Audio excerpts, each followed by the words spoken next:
નમસ્કાર નડિયાદ ચેકપોસ્ટ લાઈવમાં આપનું સ્વાગત છે. ઉપરા છાપરી 2-3 ન્યૂઝ આજે કવર કર્યા છે એટલે હવે બતાવવું બહુ જરૂરી છે. આ જે છે ને તમને જે બિલ્ડિંગ દેખાય છે ને આ થોડી થોડી પીળાશ પડતા રંગની ને જે બિલ્ડિંગ દેખાય છે તે છે નડિયાદનું સિટી જીમખાના ક્લબ કે જે રમત ગમત માટે વર્ષો પહેલાં બ્રિટિશરોના જમાનામાં શરૂ થયું હતું. હવે આની ઉપર 20થી 25 દિવસ પહેલાં સિટી સર્વેના અધિકારીઓ દ્વારા એક નોટિસ લગાડવામાં આવી છે કે અહીંયા અંદર કોઈએ પ્રવેશ કરવો નહીં, કારણ કે આ બિલ્ડિંગ હવે ટાંચમાં લેવાનું છે, તોડવાનું છે, એવી માહિતગાર સૂત્રો દ્વારા માહિતી મળેલી છે. બરાબર છે.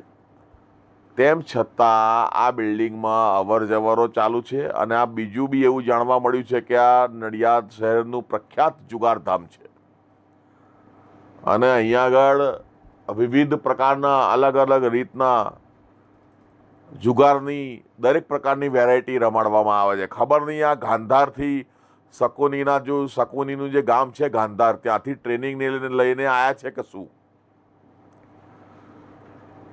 તો આ જે સંસ્થા છે, રમતગમતની સંસ્થાનું આવું સ્વરૂપ ખૂબ દયનીય કહેવાય અને નડિયાદના મોટા અધિકારીઓના આદેશનું પાલન ના થાય, હદ થઈ ગઈ.